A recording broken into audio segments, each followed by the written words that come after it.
takut tak ada masalah. Okey, Assalamualaikum warahmatullahi wabarakatuh. Okey, kita sambung pada bab B. Di mana soalan pertama, okey, kalau kamu lihat, longgokkan sayuran yang dibuang di pasar. Okey, nyatakan teknologi yang sesuai untuk merawat sisa pepejal. Okey, sebelum kita jawab soalan ini, kita ada berapa kaedah merawat sisa pepejal? Kita ada berapa kaedah? Sebelum kita nak jawab. Benda ni dah kita ulang-ulang kan? Patutnya kamu dah hafal dah. Berapa kaedah kita nak rawat untuk merawat sisa pepejal? Kita ada 5 kaedah, betul? Betul? Kau respon lah. Janganlah bagi cikgu cakap seorang-seorang. Betul, 5? Betul, kita ada 5 kaedah. Betul, ada 5? Ya, apa dia? 1. Itu bukan apa kaedah pengurusan sisa pepejal. Itu pengurangan. Ya, itu maksud apa? Apa? Pelepusan itu semua. Kamu buat itu? Kan? 185. 185 yang mana? 185 je 185. 185 ini adalah cara pengurusan sisa pepejal. Okey, cara pengurusan dia ada. Ini pengurusan. Ada apa? Pengurangan, pelepusan, kita semula lawatan. Ini adalah teknologi. Itu adalah cara, kaedah. Ini adalah teknologi. Kita ada 3 je teknologi untuk merawat sisa pepejal. Iaitu yang pertama, pengomposan. Yang kedua, tapak pelepasan sementari. Yang ketiga, dia ada 4. Incinerator, dia ada 4, bukan 3. Yang keempat adalah pusat pengerahan semula sumber sisa. Ini bila melibatkan sayur, dia adalah pengomposan. Okey, tapi soalan ni dah keluar tahun lepas dah. Mungkin untuk tahun ini cikgu tak akan fokus banyak pada dia lah. Tapi kurang-kurangnya kamu kena tahu. Andai katalah keluar kamu ada benda nak goreng tau. Sebab tu kalau tak tahu langsung nak goreng tak boleh. Macam budak tahun lepas, memang cikgu tak fokus langsung soalan ni. So bila keluar banyaklah cikgu, soalan 1 tak boleh buat cikgu. Memang cikgu tak pernah tak suruh kami baca. Kami pun tak baca.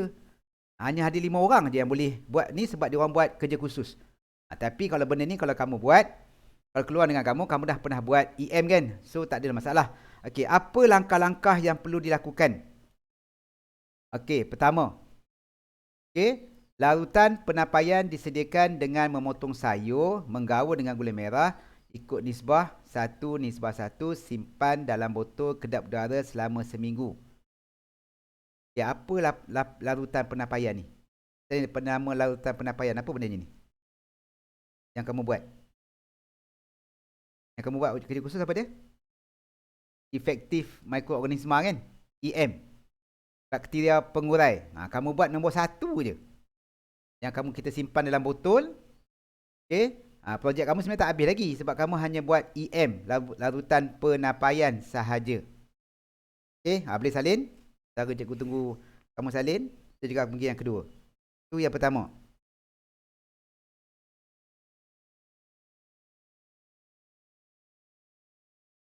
Kalau dah beritahu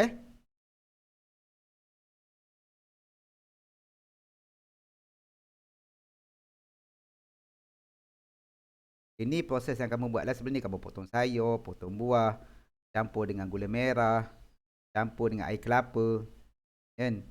Kemudian blender, hancurkan dan simpan dalam botol hingga keluar bulat. Itu step yang pertama. Okey, maksudnya menghasilkan EM, efektif mikroorganisma, ataupun dipanggil larutan penapaian. Okey? Dah? Okey. Yang kedua, okey, sebab kamu batch kamu hanya buat 1 je. Ni je. Sepatutnya lepas kamu buat EM ini, okey, kita kena hasilkan medium pengurai. Okey, di mana step yang kedua, sebab tu budak 2018 dia seronok. Lepas dia buat EM, tunggu 3 minggu. Okey, Kemudian dia kena buat medium pengurai pula. Di mana medium pengurai ni disediakan dengan mencampur tanah, daun kering dan larutan penapaian. Okay. Yang kedua ni, dia akan cari apa saja yang kering. Daun kering, rumput, apa sajalah. Okay. Benda-benda yang kering, kumpulkan. Dan kalau sebab ini adalah kaedah pengomposan, ni kaedah apa Takakura. Okay, dia kaedah dia lain sikit. Tapi masa yang 2018, dia buat sama juga macam buat laporan penapaian. Dia gunakan juga balik betik, pisang, nenas, kulit-kulit tu semua tau. Tapi kalau sebelum ni tak campur dengan daun kering, kali ni dicampur dengan daun kering. Okay. Kemudian dicampurkan, digaulkan dengan EM kamu tadi, barulah disimpan lagi, diperap lagi. Okay, diperap. Yang perap ni yang menjadikan bau busuk tu.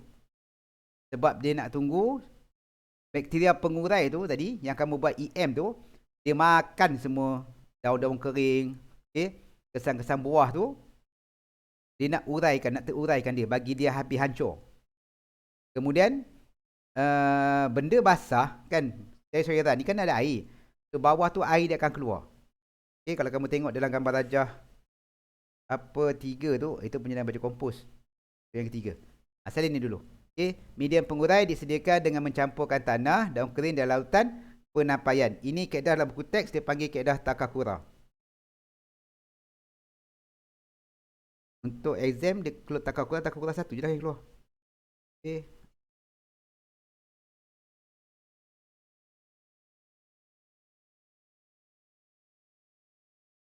Okay dah.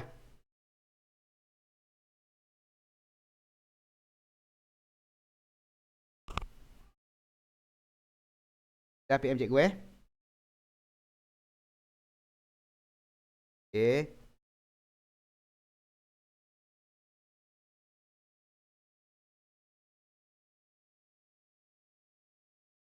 Okay, itu yang kedua. Maksud dia, sediakan. Okay. Yang ketiga, okay, baja kompos disediakan. Kaedah ketiga adalah penyediaan baja kompos, bakul kompos. Di mana bahan-bahan dia kita ada bakul dan kain. Digunakan semula sebagai medium pengurai. Okay, kalau kamu lihat, pada buku teks ada, muka surat 206. Okay, bakul dialas dengan kain bagi mengelakkan bahan kompos tertumpah. Kemudian medium pengurai diisi ke dalam bakul hingga hampir 60% daripada isi padu bakul dan ditutup supaya tidak dimasuki serangga. Biarkan selama seminggu. Okay. Itu step yang ketiga. Sebab dia ikut step by step. Kami dulu main bantai semua sekali, campur je. Okay. Bancuh dengan sayur-sayuran sekali. Tapi ni dia buat step by step. Maksud dia buat daun kering, tanah, kemudian sediakan bakul, letak dalam bekas bakul. Okay. Yang keempat, barulah menjalankan pengomposan. Okay, dah salin dah? Okay. Yang keempat, barulah sisa sayuran dibilas dengan air, dipotong kecil, digaul dengan medium pengurai dalam baja kompos.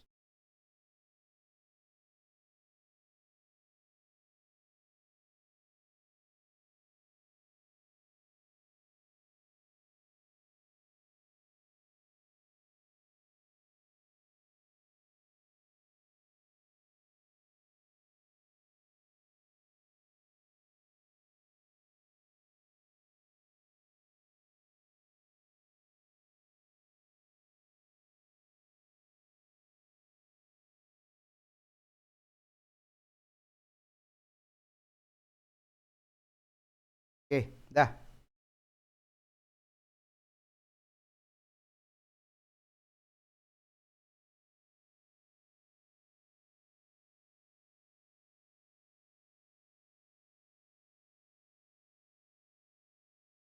Mat.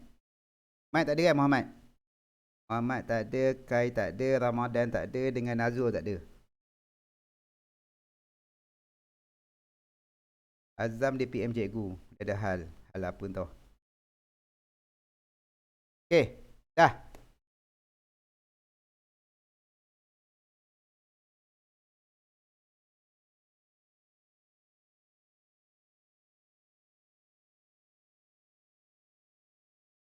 Okey. Dah ke? Okey. So, kalau nak menghafal. Kalau kamu otak grade A, okay, sebab cikgu tahu dalam kumpulan kamu ni ada otak grade A ni. Bila cikgu tengok kamu buat kuis tu, cikgu boleh tahu siapa otak grade A, siapa otak grade B, siapa otak grade C. Tapi kalau kamu tengok cikgu, cikgu rasa otak cikgu grade B kot. Grade A tak ada kot sebab cikgu tak boleh ingat juga. Buat 2-3 kali pun ada benda-benda yang cikgu tetap kena baca juga, tak ingat tau jawapan dia. Tapi ada pelajar yang mana buat 2-3 minit tu, cikgu rasa memang dia punya ingatan memang kuat. So, siapa ingatan yang kuat, tak ada masalah lah. Kamu boleh hafal semua. Okay, hafal satu-satu kalau ingatan kamu kuat. Tapi kalau ingatan kamu tak berapa kuat, apa kaedah kita nak menghafal? Daripada langsung tak hafal. Paling kurang. Apa kita kena buat? Yang grade A tak ada masalah. Hafal lah cara kamu hafal. Macam dia sebut, si Reza dengan si Syukri tu memang kaki menghafal. Sebab tu dia orang buat 30 minit dia boleh siap. Okay. Tapi kalau macam kebiasaan kita yang tak boleh nak menghafal, yang susah nak hafal, nak ingat, payah cikgu, banyak cikgu. Apa kita kena buat? Hafal langkah dia je. Okay.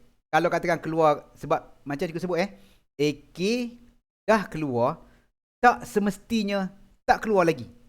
Sebab tu cikgu tak boleh kata okay, confirm soalan ni tak boleh tak keluar. Tak boleh tengok. Cikgu tak berani nak kata. Sebab pernah berlaku juga macam pengirian elektrik, 2018 keluar, 2019 keluar lagi. Kita tak boleh jangka. So kalau untuk yang ingatan yang lemah, ingat langkah. Langkah 1, penyediaan EM. Kamu pernah baca EM tu. So kalau keluar soalan periksa macam ni, kamu nak jawab macam mana buku teks ni kan. Kamu nak jawab larutan penyampaian, ikut skema betul kan. Memang tak boleh cikgu.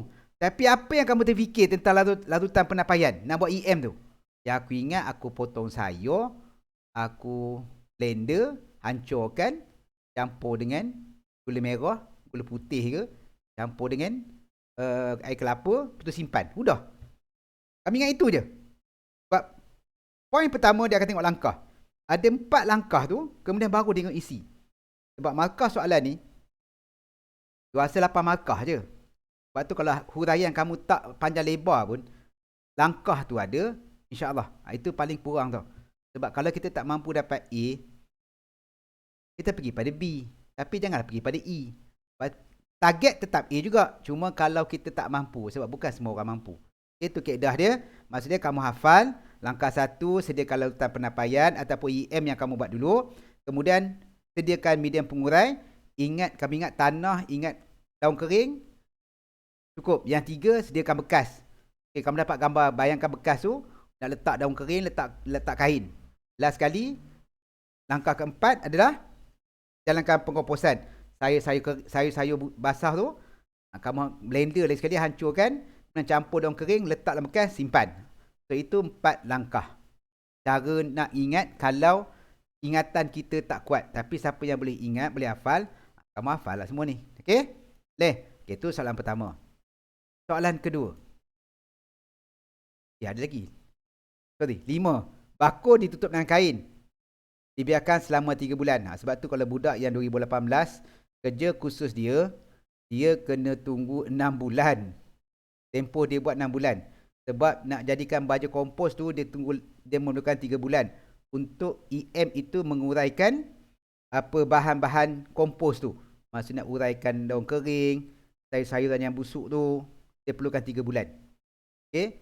Kemudian ditutup dan dibiarkan kering selama 2 minggu. Barulah boleh diguna. Okay, ada 6 step. Salin dulu. Sudah, sekejap. Okay, salin dulu 8.27.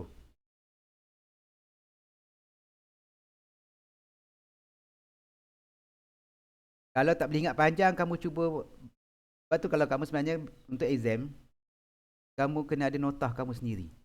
Notah ringkas kamu. Supaya mudah untuk kamu ingat. Bukan subjek AK saja, subjek-subjek yang perlu membaca. Contohnya pendidikan Islam, kan, sejarah, sains. Yang kamu kena ingat fakta-fakta dia, AK, benda tu yang kamu kena ada nota ringkas supaya mudah untuk kamu mengulang kaji bila nak exam. Kalau macam bahasa Melayu tu tak payahlah, kan? Bahasa Melayu, bahasa Inggeris, lepas tu matematik dah hafal formula. Kan macam GKT kena ingat step. Maths hafal formula. So ada 4 subjek yang kamu wajib ada nota. Okey, salin dah.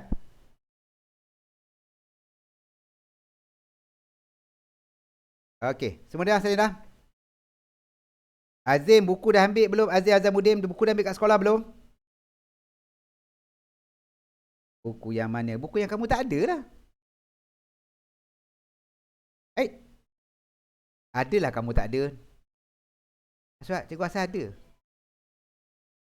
Ada buku notah yang photostat tu. Ada, cikgu rasa ada, kamu tak ada sebab cikgu tengok buku kamu ada kat cikgu.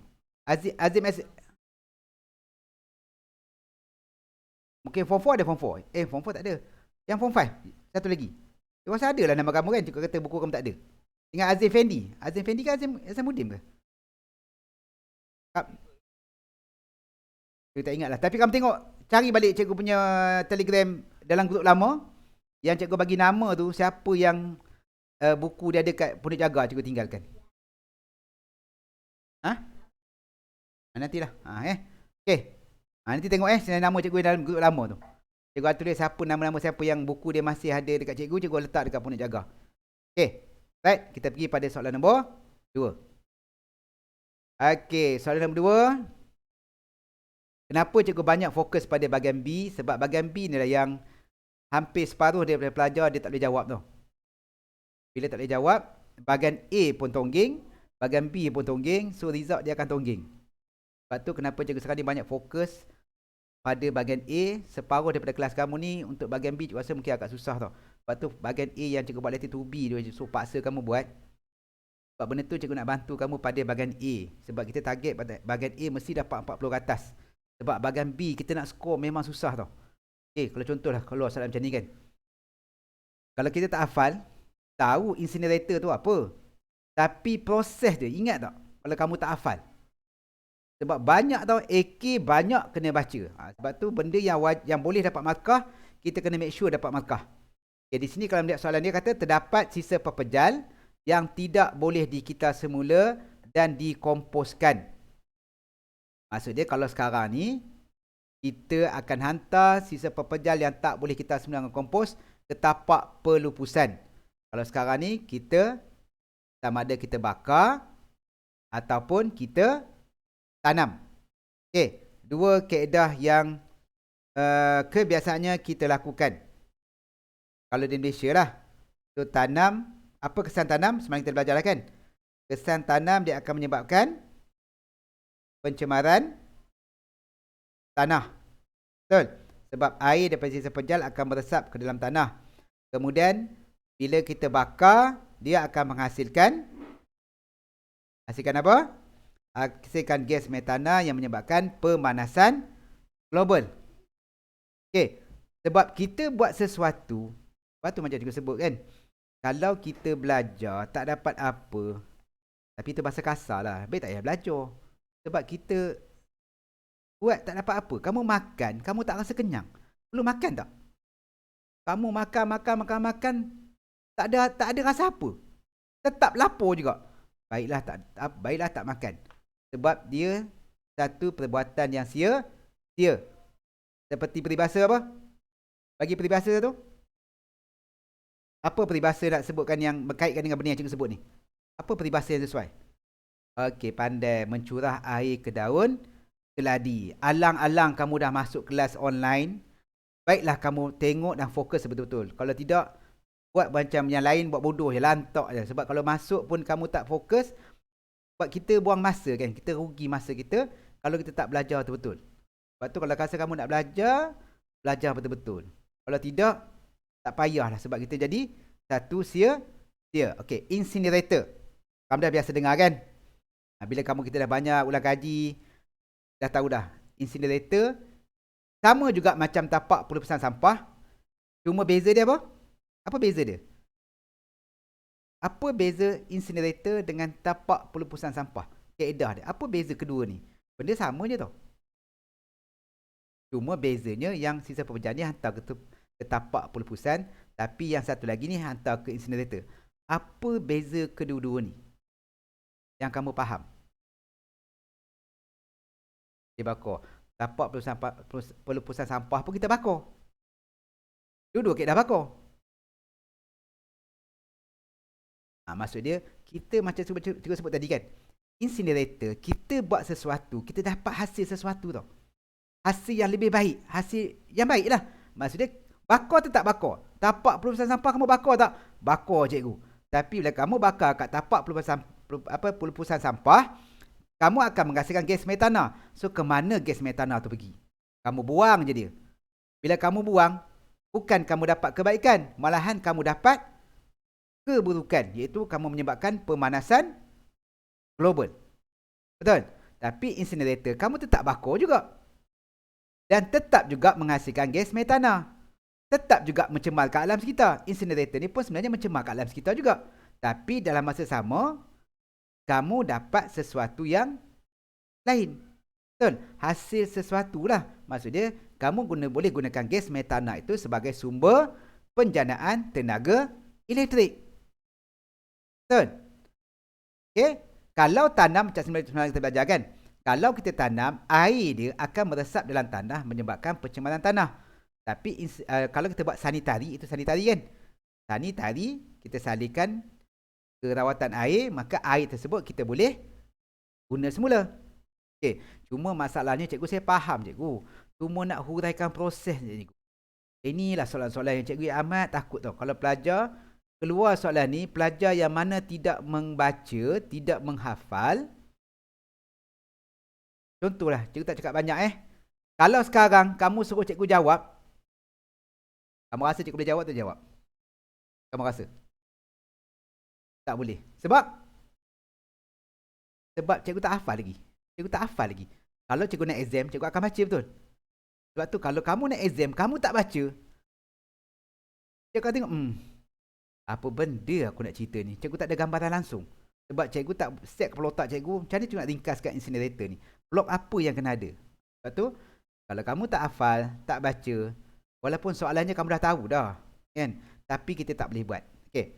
Step pertama. Semalam kita dah buat kan? Kita dah belajar kan?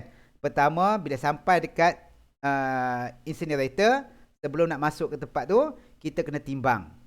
Timbang sisa pepejal. Ini cikgu dah ringkaskan lah. Okay. Ini point yang cikgu bagi ni adalah point dalam skema. Yang kamu tulis tu mungkinlah panjang kan. Sisa pepejal yang sampai ke tapak pelupusan akan ditimbang terlebih dahulu di jabatan penimbang. Kamu adalah ayat panjang kamu. Tapi dalam skema, kalau kamu tulis saja ada kamu timbang, okay, kamu akan dapat markah. Sebab cikgu dengar kawan cikgu yang tanda paper untuk pelajar-pelajar COVID, kamu kira dipanggil pelajar COVID ni.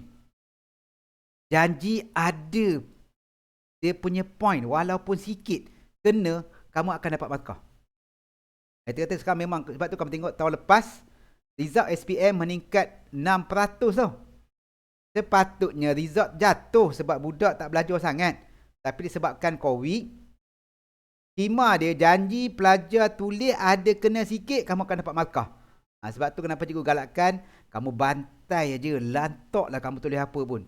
Sebab kalau nasib kamu baik kena, kamu akan dapat markah walaupun sikit. Okay. Step pertama, timbang. So kalau kamu nak hafal, cara mudah, kamu hafal point. Kalau nak incinerator, 1 timbang. Lepas tu nanti bila jawab, kamu panjangkan ayat dia. Okay. Yang kedua, sisa pepejal diangkat menggunakan grab crane. Okay, macam dia kepit, dia bawa. Kalau kamu nak buat point kedua, sisa pepejal diangkat. Menggunakan grab crane ni tak berapa penting sangat. Cuma 1 timbang 2 angkat. 3 apa? 3 asing. Asing ikut saiz. Okey. Point dia asing ikut saiz kalau kamu nak mudah hafal lah. Okey, yang keempat bakar. Maksud dia sisa pepejat itu dibakar melalui proses pemulihan tenaga.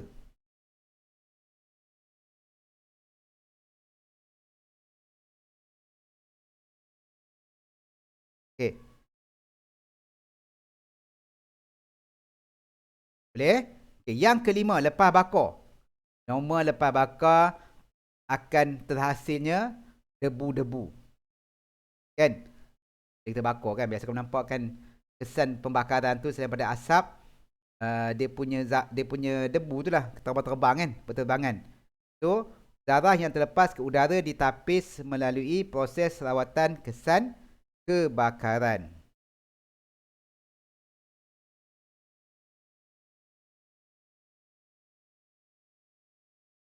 Okey, kesan kebakaran ni ada 2. Iaitu kan biasa kamu nampak benda bakar kan. Satu kita panggil abu. Abu yang kat bawah tu kan, yang kesan terbakar tu. Satu yang terbang tu.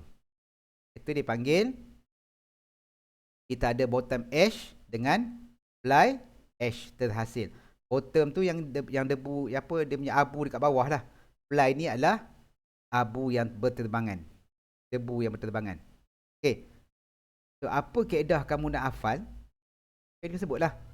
Okay, kamu tengok ditimbang, diangkat, diasing, dibakar, dilepaskan ke udara. So paling kurang kamu boleh senang kamu nak buat ayat kamu sendiri. Tapi cara tu korang kena fikir apa kaedah korang nak senang ingat. Jangan baca habis kamu salin sebab kamu susah nak ingat semua. Sebab tu kamu kena ada buku nota sendiri. Nanti bila nak SPM nanti cikgu akan bagi semua soalan-soalan yang berpotensi untuk keluar bahagian B daripada sisa pepejal contohnya. Kita akan tengok tu. Kita akan buat semua. So kamu akan geluh lah, cikgu banyaknya cikgu. Mana nak hafal? Ya banyak, tapi kita kena tengok semua. Sebab kita tak tahu yang mana akan keluar. Tapi bila kamu dah tengok, kalau keluar, tak boleh jawab 100% pun. Kamu pernah jawab, pernah tengok, paling kurang 50% kamu mampu nak jawab. Daripada kamu tengok, langsung tak ada. Okay. Dah? Dah salin dah? So korang kena fikir kaedah sendiri tau. Macam mana tapi dalam kepala otak, mula-mula kena set, aku nak score A dalam SPM. Malam pelajar 2020, satu pelajar juga tak sebut nama lah. Result dia taklah cantik mana pun. Tapi dia dapat matrik, ambil account, cikgu pelik lah. Dia tak adalah A bersepah. Admit fail juga. AK setakat dapat, ya. Tapi dia ambil account. Admit dia fail, cikgu ingat lah. Admit fail, mat dengan sains pun tak strong tau. Tapi dia minta, dia dapat bukan yang dia minta. Faham cikgu tak? Dia ada katakan 5 pilihan. Dia adalah minta perkapat, dia ada minta macam-macam lah. Tapi yang dia dapat cikgu, dia hantar WhatsApp kat cikgu. Cikgu saya dapat matrik cikgu, tapi dapat account cikgu. Saya cakap, boleh masuk matrik juga kamu ambil account. Saya cakap, kamu minat account? Tak minat. Tak minat jangan ambil. Sebab lepas SPM kalau kamu silap pilih, kamu akan rugi tau. Sebab tu lepas SPM, sebelum nak apply, nak ambil, nak sambung belajar, kamu kena bincang dengan ramai orang. Nak tahu adakah benda yang kamu nak belajar itu minat kamu. Dan adakah benda kamu nak belajar tu peluang pekerjaannya ada. Nanti sambung belajar, kerja tak ada, tak payah. Ataupun sambung belajar nanti, tiba-tiba kamu tak minat. Macam kawan cikgu seorang, anak dia memang tak minat engineering. Tapi bapak dia paksa juga ambil engineering. Anak dia minat memasak, dia nak ambil catering, tapi bapak dia tak bagi. So ambil engineering. Sekarang ni dia ada diploma engineering tapi tak pakai sebab dia tak minat. So dia buat kerja Grab. Macam kenapa tak kerja kilang, tak minta ni? Dia tak minat kerja engineering. Yang kau pergi paksa dia buat apa? Aku ingat senang je kerja. So minat kamu kena ada tau. Sebab tu nanti bila nak sambung belajar, tanya pendapat ramai orang. Dan last kali, tanya diri sendiri. Aku suka kerja macam mana sebenarnya? Takut nanti kalau kamu sambung belajar, kamu tak minat, dia akan rugi. Okey. Okey. Ada soalan? Nombor 1. Dah siap? Okey, yang kedua. Terangkan kesan proses rawatan sisa pepejar tu terhadap alam sekitar. Kesan rawatan sisa pepejar. Maksudnya apa kesan pada alam sekitar bila kita menggunakan kaedah incinerator? Kita sebut dulu sebelum kita bagi jawapan. Apa kesan dia terhadap alam sekitar? Tak, kesan proses rawatan sisa pepejar. Apa kesan dia? Pencemaran udara.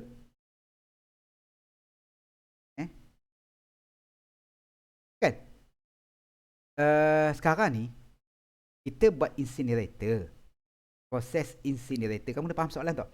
Proses incinerator. Bila kamu buat proses incinerator ni, apa kesan? Jangan sebut yang negatif, yang positif. Sebab kalau kita tak buat incinerator, kita akan buat kaedah apa? Kita akan buat kaedah apa? Sanitari. Ataupun sanitari tu teknologi. Okay, kalau yang bukan sanitari, kita ada 2 tapak pelubusan. Satu tapak pelubusan sampah, satu tapak pelubusan sanitari. Okay, kita ada 2 tau. Maksudnya kita ada 4 pilihan untuk menguruskan sisa pepejal. Okay. Yang pertama, kita teknologi dalam rawatan sisa pepejal. Pertama, kita buat pengomposan. Yang kedua, kalau teknologi ada 4. Pengkomposan, sanitari, incinerator dengan tingkatan RDF, iaitu Pusat Perolehan Semula Sumber Sisa. Okay. Tapi dalam rawatan sisa pepejal, kebiasaannya yang kita buat, yang kamu kata, yang cikgu sebut tadi, kita ada berapa? Kita ada 5 Kita ada elemen pengurusan sisa pepejal. Elemen ada 5. Kita ada penjanaan, pengasingan, kita ada penyimpanan, kutipan. Kemudian lepas kutip, kita hantar tempat perantaraan. Last kali kita akan lupus. Betul? Okey, pelupusan ada 2 kaedah. Dalam pelupusan ada 2, iaitu pelupusan bukan sanitari dengan pelupusan sanitari. Okey, dia ada 2 Dia beza. Sekarang ni kesan proses rawatan incinerator. Kalau tapak pelupusan bukan sanitari, kita bakar dia. Okey, kesan pada alam sekitar adalah pencemaran alam, betul? Sebab pembebasan gas metana. Lagi apa? Kita memerlukan tapak pelupusan yang besar. Betul? Sebab kita nak tanam dia, kita nak bakar dia, kita kena tapak. Tapi bila kita gunakan kaedah incinerator, apa kesan dia pada alam sekitar? Jangan sebut yang negatif. Dia memanglah dia akan membebaskan gas metana. Sebut kebaikan dia. Masalah alam umum. Masalah alam umum. Apa maksud masalah alam? Kita cuba jawab tak apa. Cikgu nak kamu cuba fikir. Yang lain pun boleh respon Seorang 2 je respon. Apa yang kamu terfikir? Bila kita buat incinerator, apa kesan dia pada alam sekitar? Bila kita buat kaedah incinerator. Tak, sekarang ni kau faham tak? Apa beza tapak pelupusan sanitari ataupun tapak pelupusan bukan sanitari dengan tapak pelupusan sanitari dan incinerator? Dia faham tak perbezaan dia? Tak boleh? Nak cuba terangkan? Okey. Tapak pelupusan bukan sanitari, kita nak lupuskan sampah ada 2 kaedah. Yang pertama, kita bakar. Betul? Kita bakar akan menghasilkan gas metana. Ataupun kita tanam. Betul? Kita tanam akan menyebabkan pencemaran tanah. Okey. Dan tapak pelupusan sanitari juga, kita memerlukan kawasan yang luas. Betul? Tapak pelupusan bukan sanitari. bukan sanitari ke sanitari ke, dua-dua kita memerlukan tapak pelepusan, betul? Cuma beza dia antara sanitari dengan bukan sanitari. Kalau bukan sanitari, yang kita bakar gas metana tu kita buang gitu je, akan mencemarkan alam sekitar, menyebabkan pemanasan global. Dan kalau kita tanam, masa proses penguraian sampah tu dia akan menyebabkan pencemaran tanah. So kita pergi lompat kepada sanitari. Sanitari, air yang keluar daripada penguraian sampah kita akan alihkan masuk ke paip, pergi ke loji rawatan air, kita proses air itu balik dan air itu boleh jadi sumber bahan mentah, air mentah. Kita boleh gunakan air itu balik. So tak ada mencemarkan alam sekitar, tanah. Kalau kita udara yang terbebas daripada sampah tu, gas metana tu, kita boleh alirkan ke jana kuasa untuk menghasilkan tenaga elektrik. Itu beza sanitari dengan bukan sanitari. Tapi kedua-duanya memerlukan tapak pelepusan sampah. Okey, dah jelas yang tu. Tapi incinerator ada tapak pelepusan sampah tak? Sampah tu kita bawa, langkah pertama kita buat apa? Tadi cerita dah. Langkah pertama kita timbang. Betul? Kita asing. Okay, apa? Bang, angkat, asing, bakar. Betul? So, apa kesan dia pada alam sekitar? Satu, yang kamu terfikir. Sebut je.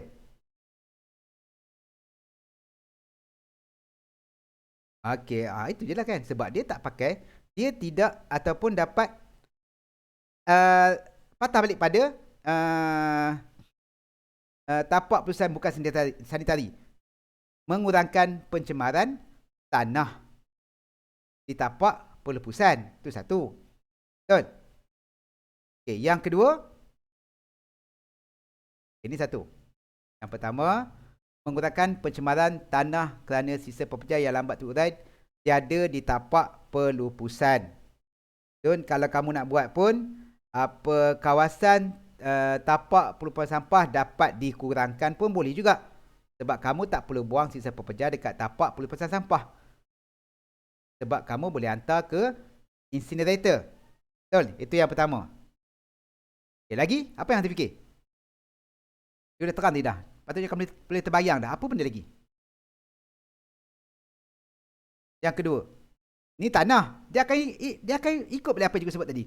Kalau tapak pelepusan bukan sanitari. Satu, cikgu sebut tadi ada pencemaran tanah. Yang kedua,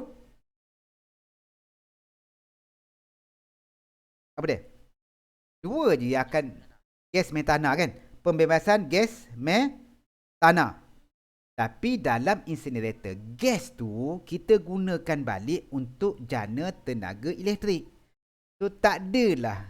Kalau ada terlepas pun, dia tak sebanyak di tapak pelepusan bukan sanitari. Okey, itu yang kedua. Tapi yang ni, bila kita ada sanitari, satu, pencemaran bau. Tak ada. Kalau kita tapak pelepasan sampah, kalau rumah kamu dekat dengan tapak pelepasan sampah, memang bau dia kita tak tahan. Sebab tu tapak pelepasan sampah dia akan hantar jauh ke hutan, ke bukit, supaya bau tak ada. Tapi bila kamu menggunakan incinerator, dia bagi kata kesan dia tak ada pencemaran bau. Okay. Yang ketiga, bau juga sebut, tiada gas metana yang terhasil. So, tidak berlakunya pemanasan global. Okay. Dan akhir sekali, pencemaran udara jika hasil pembakaran bebas tidak dirawat. Kalau incinerator, bila kita bakar, kan dia ada bottom ash dengan fly ash, betul? Fly ash akan ditapis supaya dia tak bebas ke udara. Tapi kalau tapak pembakaran bukan sanitari, dia akan terbebas. So, ni 4 kesan dia. Sebab tu kalau kamu pernah tengok soalan ni, kalau keluar, kamu akan ingat lah. Kalau pernah nampak, kamu akan dapat juga jawab juga rasa. Ini kesan dia. Ada soalan? Boleh? Lepas tu banyak tau. AK ni banyak. Tapi so far alhamdulillah, walaupun cikgu sebut banyak, result dia agak baik. Sebab semua budak macam kamu lah. Sebab sekarang ni budak SPP tak ada tau. So bila budak SPP tak ada, kita tak ada budak-budak yang confirm dapat A. So bila tak ada, chances untuk dapat A memang senang lah. Sebab tu bila AK dengan TK, kalau TK cikgu nak dapat A, ya Allah, Siapa dapat A, cikgu boleh peluk cium dia. Memang pandai betul kau. Tapi bila AK ni, pelajar ramai yang mampu dapat A. Sebab budak-budak SBP tak ambil dah subjek dah. Semua dah tutup. So tinggal budak-budak sekolah biasa je. Okay, ada soalan? Soalan nombor 2. Okay, ada soalan? Tak ada? Boleh faham ke?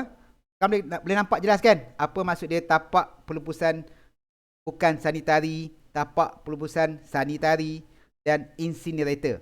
Ini teknologi. Kita ada 4 kaedah. Bila ulang kan, nanti insyaAllah. Lepas tu, cikgu tak takut AK. Kita dekat SPM, kalau kamu tiba-tiba berubah jadi rajin baca buku AK, boleh skor A. Tapi macam cikgu sebut selalu JKT jangan tunggulah last minute untuk kamu belajar. JKT tak boleh last minute. Dia kena berterusan. Itu JKT. Lepas tu JKT susah nak skor. Kalau kamu tak berterusan. Kalau kamu buat last minute, JKT tak boleh. AK kalau kamu nak fokus last minute, saya rasa masih boleh. Tak ada masalah. Ada soalan? Ya? Tak ada, dah tidur dah semua. Okey. Sebenarnya cikgu ada soalan lagi sebenarnya. Tapi dah dekat pukul 9. Cikgu laju sikit nanti cikgu akan ulang balik. Okey. Kita ringkas. Apa maksud sisa pepejal di rumah? Apa maksud dia? Apa dia? Mudahnya? Bahasa mudah dia? Apa maksud pepejal isi rumah? Di rumah? Apa sisa pepejal yang dihasilkan di rumah? Kan? Contohnya macam-macam benda lah. Makanan, kertas, apa semua kan? Okey. Ni cukup buat laju Kita nak kurangkan sisa pepejal. Ni semalam kita dah cerita kan? 3 kaedah yang kita boleh kurang sisa pepejal di kawasan bandar. Kita nak kurangkan sisa pepejal. Apa yang kita boleh buat? Yang umum. Sebab ni kadang soalan macam ni kan, dia boleh jadi umum tau. Apa saja? Pertama, apa yang kamu boleh buat untuk kurangkan sisa pepejal? Pertama, ya. Kita semula. Lagi. Guna semula. Lagi. Pengurangan. Contohnya,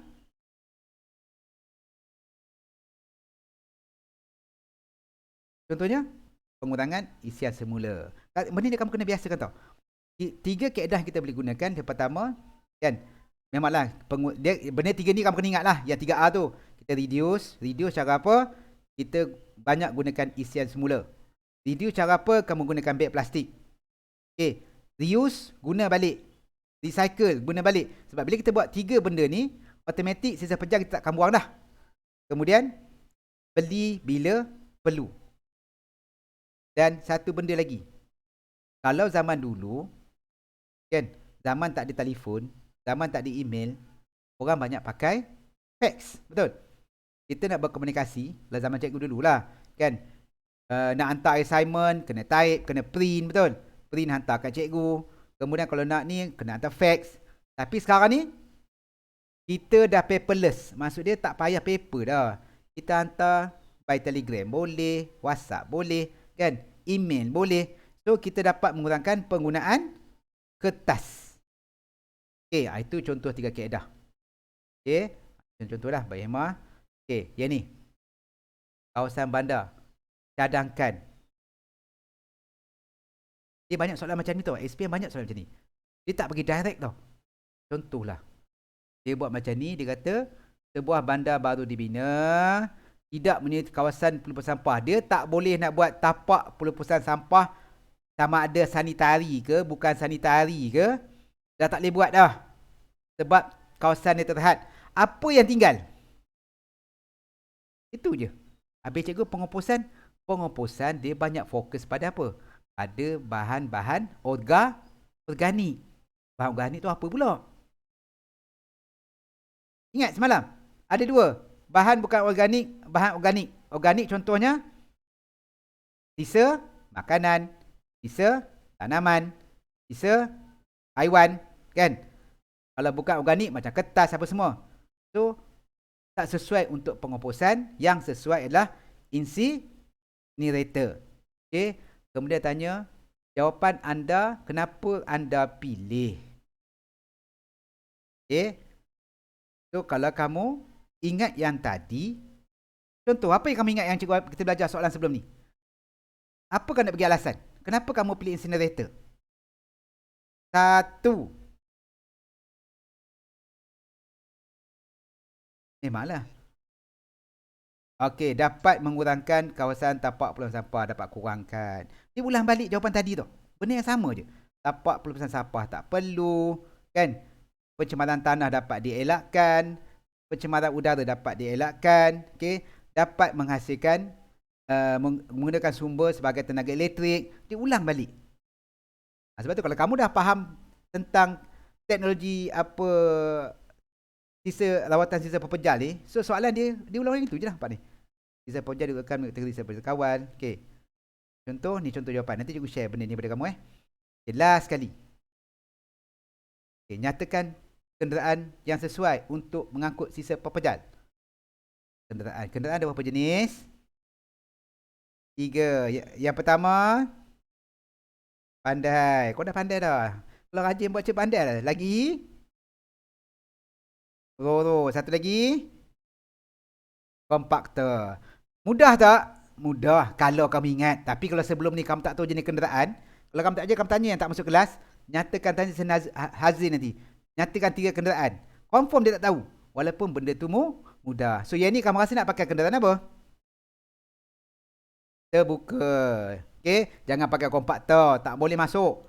Okay. Terbuka. Alasan dia, okay, sesuai mengangkut sisa pukal. Kalau benda-benda besar memang terbuka. Okay. Kemudian saiz lori besar. Kita tak pernah jumpa lori kompakter yang 20 tayar. Ada? Tak ada. 20 tan? Tak ada. Okay. Tapi kalau lori terbuka, dia ada banyak saiz. Okay. Lagi, nak masuk, terangkan kesan alam sekitar jika pepejal tidak diuruskan dengan baik. Apa kesan dia? Kalau katakan benda tu kamu buang gitu je. Yang logik. Ni tinggal lagi 2 betul habis kelas. Apa lagi 2? Kesan pada alam sekitar jika kenderaan-kenderaan itu kita tak uruskan dengan baik. Yang pertama, yang confirm tak ada pencemaran udara, tak ada. Ada ke? Kamu kena ingat kalau buat sisa pepejal ni, pencemaran, kita ada tanah, kadang mungkin ada air dengan tanah biasa sekali tau. Air atau tanah, kemudian pencemaran udara, pencemaran, apa lagi ada? Bau. Hazim Buranto dah jawab cikgu. Bau lagi. Pencemaran apa ada? Satu lagi. Tapi ni tak popular dengan sisa pepejal lah. Itu pencemaran bunyi. Okay. So, kesan pada alam sekitar. Kenderaan. 1. Pencemaran. Bunyi. Mana kamu letak situ bunyi tak mana? Repeat lah kau ni. Bunyi tak ada. Kamu letak kereta berlonggok-longgok. Mana ada bunyi? Kalau bunyi kamu lari. Pencemaran? Tak ada. Pencemaran apa? Bunyi tak masuk. Baru sebut nak. Pencemaran? Tanah. Sebab apa? Dalam kenderaan ada minyak kan? Itu menyebabkan bahan-bahan kimia tu menyerap ke dalam tanah, menyebabkan pencemaran tanah. Yang kedua, kamu kena ingat pencemaran. Pencemaran ada tanah atau air. Tanah, air, udara, bunyi, bau. Bunyi dah memang tak sesuai dah. Udara, pencemaran apa udara? Tak boleh juga. Bau. Kenapa bau? Bau minyak. Okey, selain pada bau minyak, kamu tengok biasa tempat yang kita kumpul barang-barang, tempat benda yang berkumpul, siapa akan pergi kat tempat tu? Binatang kan? Awal liar, so dia akan berak dekat situ, dia akan habis semua, dia macam rumah dia lah. Dia buat. So jadi pencemaran bau disebabkan oleh haiwan, habitat haiwan. So benda-benda inilah yang berkemungkinan keluar. Cikgu tengah cuba cari lagi apakah soalan-soalan yang boleh keluar berkaitan dengan sisa pepejal, rawatan air. Sebab macam sebut AK bahagian B terlalu luas. Okay? Sebab tu cikgu kena jangkakan semua soalan yang boleh keluar, supaya kalau keluar kamu tak dapat jawab 100 pun, dapat jawab 60 pun okey lah. Boleh? So cikgu nak confirm lagi sekali yang tak masuk. Cikgu buat tak masuk kan, kesian. Okay. Yang confirm tak ada hari ni, Azam dah inform juga lah. Mat tak ada, Mat tak ada. Tikai Sky dengan Ramadan. Dengan Nazul. 4 orang. Yang patutnya ada, tapi tak ada. Okay. So, kalau tak ada apa, terima kasih. Minggu depan kita cuti kan? So, minggu depan cuti sekolah. Kita sambung lagi pada minggu 1 lagi. Doa lah insyaAllah sekolah buka. Tapi kalau dah opini rasanya sebab Selangor kan Selangor dah collapse.